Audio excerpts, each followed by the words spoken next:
It's really odd to me how few people know about this because it has been around a while, and how often people are checking it, because it is one of those things that is changing, and 1 week it might be skewing exactly the way you need it to, and 3 weeks later it's completely gone the other way. Hi, and welcome to the Bright Minds of E-commerce podcast. I'm Dahna, founder of Bright Red Marketing, and I created this podcast because I wanted to bring you the best advice from Australian experts in e-commerce and e-commerce store owners.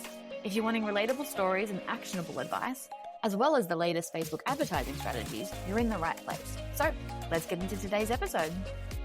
I have to ask you a question because this is going to be a slightly different episode to usual. When was the last time you had a really good look at your ad account? When was the last time you did a proper audit? If the answer has not been in the last week, this episode is for you. This is not an episode to listen to while you're in the car or driving. This is a sit at your computer and follow along kind of an episode. So what we're going to do in today's episode is actually audit your ad account, and we're going to do it together. And if at the end of this, you're like, I do not want to do this, I will have the link. I will do it for you. So first things first, I want you to head to your ad account, straight to the ads manager, and we're going to make sure that your dashboard is set up properly. This probably has to be one of my biggest problems with Meta and their whole platform, is how difficult they make it to see whether you're making money or not. So what you're going to do is you're going to head to your ads manager and you are going to select the columns. And from columns, we're going to choose the default option of performance and clicks. Now, performance and clicks tells you absolutely nothing about whether you're making money or not, but it is a really nice base. So once you've got performance and clicks selected, what I want you to do is to then go to customize columns. What I want you to do is go to customize columns, and we're going to add a bunch of fields in here. Now, the first field I want you to add is landing page views. Now, landing page views is really interesting. We'll get to that in a second. Then I want you to add your view content, your add to cart, your initiate checkout, and your purchases. Now, for most of those, we want at least the numbers and the cost. And then for purchase, we want the number of purchases, the cost of those purchases, the ROAS, and the conversion value. Those are the ones that we want. You can also go in and create a custom metric for your average order value and your conversion rate if that's something of interest to you, but I won't go into that today. So once your dashboard is set up correctly, at least now we've got some more information. So make sure that's all set up nicely. The next thing we're going to do is set up your audience segments. Now, if you've listened to my previous episode, I've gone through how to set this up already, but essentially what you need to do is to go to your advertiser settings. So on the far left-hand side, we're going to go down to the little hamburger menu. That's 3 lines on top of each other. We're going to click on that. We're going to go find your advertiser settings, not your business settings, your advertiser settings. And then we're going to find your audience segments. Now, if you've already set this up, we're just going to double check it. If you haven't set it up, pause this. You're going to set it up as we go. What we want to do is we want to make sure that both your engaged audience and your existing customers are filled out properly. Now, your engaged, what I really like to have in there is all of your website traffic. Max that one out. What I also like to have is your email list. But if you're going to add your email list in here, it is absolutely essential that you exclude any purchases made from that email list. So we are not uploading your full email list. We are just uploading that email list of people who have not purchased from you yet. Now, it's important to know that you will need to update that list every 3 months. So if you're adding in your email list in, make sure you set yourself a reminder to go back and fix that in 3 months' time. Now, for the existing customers, again, you can go in and add that pixel data. So you can add in 90-day purchases. But it's also a nice idea to add your email list in there of anyone who's purchased from you. Now, what this does is it does tell Facebook who a customer is, gives them a little bit more information, but more importantly, it tells them what an engaged customer is. And this is going to be really important when we're going through your ad account audit in a second, especially if you're one of these businesses that are like, I'm running Facebook ads, but I just don't think it's reaching new customers. Because especially if you're running an Advantage Plus, but even if you're not, there are a number of accounts that I've audited recently where they think they're spending on new customers and they're not. Meta is actually spending nearly all of their budget on an existing or an engaged audience, which is not what we want when we're trying to grow our businesses. Those 2 things are really important. If you need to go back, I do speak really fast. So if you need to go back, pause, go through that, by all means. On the show notes of this episode, I will also add some screenshots and things so you can reference back if you need to. And if you're finding this on YouTube Shorts or on Instagram, there's probably going to be some screenshots for you there. Now, once we've got a good look at this, there's a couple of things we're going to do. So we're going to sort of start to see where problems are. Now, obviously, I'm not looking at your ad account at present, so I can't tell you what the problems are in your account. I can just tell you where to look for problems. So what we're going to do is firstly, we're going to look at your link clicks and your cost per link click. So we like to see these about 1 each. So we want to have at least a 1% click-through rate and a maximum of $1 cost per click. Now, will you be exactly on those benchmarks? Probably not, but that's sort of what we're aiming for. If you've got a cost per click of $1.10, you're probably fine. If it's $5, problem. So we're sort of trying to aim for those 1 and 1. So we want a 1% click-through rate and a $1 cost per click. So that's sort of what we're aiming for. Now, it's really important that you are looking at those numbers as link clicks, not just clicks. So clicks can be, they got rid of your ad, they hit it, so many different things. We really want them to be link clicks. So those numbers basically tell us, is our creative good? And are we showing the ads to the right people? So those are the two metrics and levers that really affect those numbers. So if you're targeting completely the wrong people, there'll be really bad numbers. If your creative is terrible, there'll be really bad numbers. Unfortunately, it's hard to tell which of those is which. The next number that we really want to have a look at is those link clicks to your landing page views. Now, what that essentially is going to tell us is, are the people that we are paying to land on our website, are they landing on our website? So that should be about a 1-to-1 ratio. It's never perfect. It's always a little bit of drop off, but we want to get it as close to. So if you've got 1,000 people that have clicked on your ad, you sort of want 900, 950 people to have landed on your website. If it's 2,000, there's a problem. If it's 50, there's a problem. If it's 500, there's a problem. Now, usually this one comes down to site speed. So usually that one's a pretty easy fix, or the link you're sending people to is just very, very wrong and they're bouncing out so quickly, the tracking's not even having a chance to work. So that's a good one to keep in mind. Now, if you're listening to this, you're probably in the e-commerce space. The next metric that we're really going to pay attention to is those landing page views to our view contents. Now, we want that to be a 1-to-2 ratio. So for every person who lands on our website, ideally, we want them looking at least 2 products. So if they're looking at least 2 products, they're having a look around, they're having a browse, they're checking out some products. The only exception to that rule would be if you only sell 1 product. Then it will have to be a 1-to-1 ratio. But most brands, I find these days, sell at least a couple of different products. So keep that in mind. Now, if that number is off, there's probably a couple of things going on. You're probably sending them to the wrong landing page. I usually see this the most when people are sending traffic to a homepage for a product that's maybe harder to find. If you are in fashion and I have clicked on an ad of a dress, I want to see the dress. I do not want to go hunting for the dress from your homepage. So really, really keep that in mind. We want to get people as close to that point of purchase as possible. That's always going to be a really good factor. Now, to get that 1-to-2 ratio that we're after, what we really want to have is a really browsable website. We want to have those, people who liked this also liked this. We want to have style this with this. We want to have collection pages that are easy to navigate. So these are the sorts of numbers where we go, this is probably less of an ad issue and more of a website issue. But it's one of those ones to keep in mind. Now, depending on your industry, there are a whole bunch of metrics for the next ones, but essentially we want to make sure that of those view contents, a good chunk are adding to cart. And then from those add to carts, we want to see those sort of benchmark drop-offs all the way to purchase. You're never going to get 100% of people who viewed content to add to cart, etc. But we want to have pretty good conversion rates for those. So what this does by having your dashboard set up properly is you can actually start to see which campaigns are converting the best, which ones are driving the most traffic. Are there certain landing pages that are performing better than others? Are certain products performing better than others? And you can really start to make a difference here. Now, all of this is really interesting to have a look at the campaign level, the ad set level, and also the ad level. So at the campaign level, we're just looking pretty generally, is the campaign working? Is it profitable? Is it doing what we need it to do? Is this a good campaign? Yes or no? We then can go into the ad set level, and depending on how your structure is, if you're running an Advantage Plus,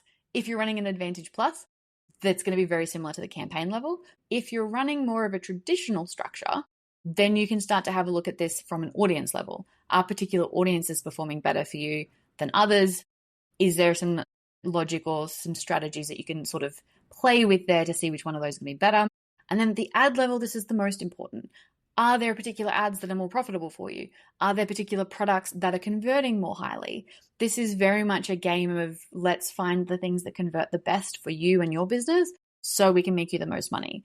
I think a big trap a lot of people fall into with meta ads is going, I really want to sell this one product. despite the fact that none of the ads for it work when another product is doing really well. There is definitely a little bit of a balance between trying to find the products that are going to do really well in ads to sell through that product, as well as finding the ads that are going to work to actually make you profit. So keep that in mind. And if you do have a product that you're trying to sell that the ads just aren't cutting it for, it might be time to rethink how you're doing those ads. Or maybe there's an issue with that product. Can we re-merchandise that page? Can we add some more detail? Those sorts of things. If you haven't audited your ad account in a while, that's your first place to start. We need to be looking at things. Are there things that need to be turned off? Do we need to be trying different audiences? Are our conversion rates for each of those steps working? Is our site loading fast enough? Are we getting enough people looking around? Those are all really, really important things that can make a massive difference to the success of your business and your ads. Now, the next thing I want you to do, we've already set this up, is your audience segments. I want you to head to the breakdown tool, and I think it's under demographics. Mine just sits at the top because I've used it so much. And in that, we're going to select audience segments. Now, if you've set up that thing previously and you've set it up correctly, what should happen is you get this really lovely breakdown for each ad, for each ad set, for each campaign, as to where that budget and the results are for each of those segments. So how much of your budget is being spent on a new audience? How much of your budget is being spent on an engaged audience and on your existing customers?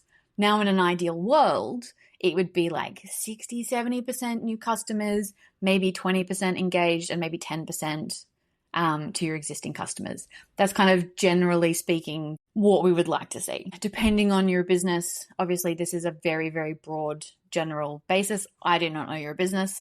Take all of this information with a grain of salt. But we sort of want that, right? We want new customers. We want to nurture those existing customers. We want to have that little bit of retargeting and re-engaging. What you will find is that that might not be the case. Now, we've had quite a few clients come to us after doing audits with us where they were in a position where they really needed new customers and Meta was spending all their budget on engaged. So they were spending all of this money trying to grow their business, trying to grow their customer base. And the $1,000 a day they were spending, most of that was going to their existing audience. So some really small changes that we made there made a massive difference immediately. And it's really odd to me how few people know about this because it has been around a while and how often people are checking it. Because it is one of those things that is changing, and 1 week it might be skewing exactly the way you need it to, and 3 weeks later it's completely gone the other way. So this is not something that you can set, forget, check once. This is something that you need to be checking on a regular basis. I really like to have a look at this at the campaign level and the ad set level, especially if you're running different ad sets. If you're running Advantage Plus, one or the other is fine. But it's also really important to have a look at the ad level, because what you will find is certain ads will spend more for different demographics. And this is where Andromeda really comes into play. And this is the part of the puzzle that I think a lot of people miss. The reason that Andromeda is working and the reason Andromeda is kind of not working for a lot of people is because they don't have the content for those sort of 3 buckets. You need to have content that goes to a new audience. You need to have content going to an existing audience. You need to have content for your sort of engaged, warm audience. If you don't, Meta doesn't have anything to do. And that's where I think Andromeda is hurting a lot of people, is because they're just missing that piece of the puzzle. So making sure you've got content for all of those 3 categories. And then the most important part, making sure that you're sanity checking that against your audience segments so Meta is spending on the right things in the right places. Because there's no point having beautiful retargeting ads if Meta is deciding to send them to your new customers. They don't care yet. Sometimes you might make a retargeting ad and it spends on your new audience and it works and we go, fabulous. Apparently that was enough. But you might also find that you make these great retargeting ads and it's going to new people and they're not converting. So having this kind of information can give you the ability to go, awesome, this is not doing what I needed it to do. I'm going to take back a little bit of that control. Meta is moving to a space where they definitely want to take as much of that control as possible from us. There's a lot of people around saying, oh, you can run them yourself now. You can if you know what you're doing. But there is a lot to it from a strategic standpoint still. And it is really important to be able to analyze those breakdowns and know what to do if it's not doing what you need it to do. So the simplest thing is to pull things apart rather than having a traditional Advantage Plus where you just let Meta do its thing. You can actually start to pull it apart into more of a traditional funnel structure. And we've had to do that for a couple of clients because regardless of what we did, Meta just kept spending in the wrong spots. So we had to take that control back, and now the accounts are performing again. So really, really important. We want to have a look at those audience segments, make sure your budget's going where it needs to. Now, again, we've gone very Advantage Plus. Everyone's talking about it. Most accounts are that way, although we do probably, I reckon, still have about 40% of our clients on a more traditional structure. So everyone that's saying Advantage Plus is the only thing that works right now is wrong. When you're in that structure, we have given a lot of that control to Facebook. They are changing a lot of things at present. What is really important to do is to check your breakdowns. Now, this used to be a tool we used all the time back in the day. It sort of weaned off a little bit because we didn't need it as much. And now I think it's really imperative for people to be checking their breakdowns. So if you have a business that you want to be targeting women, check your gender breakdown. If you have a business where you want to be targeting under 25-year-olds, check your breakdown. Meta is doing some very strange things.